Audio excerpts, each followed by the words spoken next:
I think everyone in Texas needs to be aware that the state truly is confronting an unprecedented budget challenge when the legislature comes back in January 2011. A lot of people have been hearing in the news during the election, a little bit of chit-chat, some chatter around the state about what's happening. But the reality is that we are confronting a multi-billion-dollar shortfall. We won't know the exact size of the shortfall until the controller tells us the size in January, but it's big. And for the first time since World War II,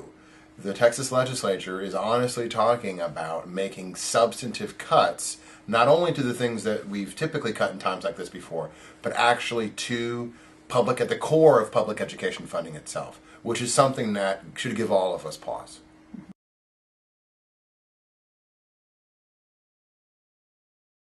One of the things that everyone needs to understand is we often think of Texas as, to be honest, more than one state. The state of the wealthy, the state of everyone else. And the reality is, with a budget shortfall of this size, every single family in Texas, even regardless of whether or not they have kids in public schools, are going to feel it. Everybody's going to feel it. And that means that it's so important, initiatives like what you're talking about here today, and kudos to Houston A+ Challenge and Children at Risk for bringing the education stakeholders in the Houston area together, because the things that we see on the block for cuts are our teachers. The teachers that we see in our classrooms, the support programs, dropout prevention programs,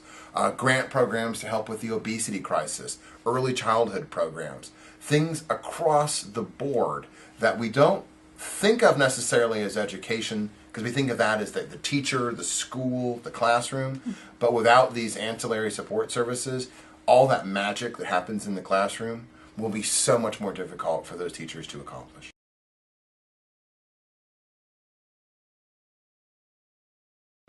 So I spend probably an inordinate amount of my time in the Texas Capitol breathing that recycled air. And one of the things that we're hearing a lot lately is, particularly on the House side, what we're going to see is a budget that more or less deals with the shortfall without using the rainy day fund and without using some of these other additional dollars we could be putting to the cause of buying down this shortfall.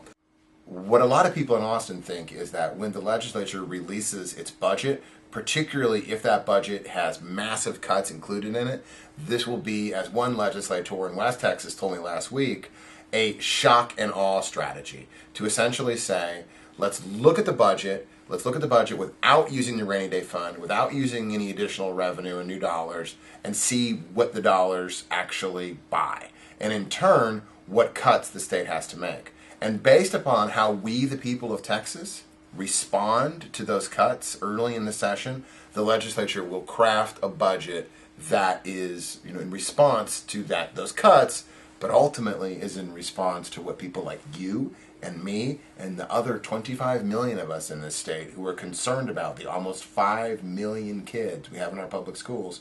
what we think. If we say we're concerned about those cuts, let's find another way, the legislature will respond. If we say nothing, the legislature has heard a very, very resounding cry that cuts to public education, cuts to health and human services, cuts to higher education, cuts to criminal justice, etc., etc., etc., are okay.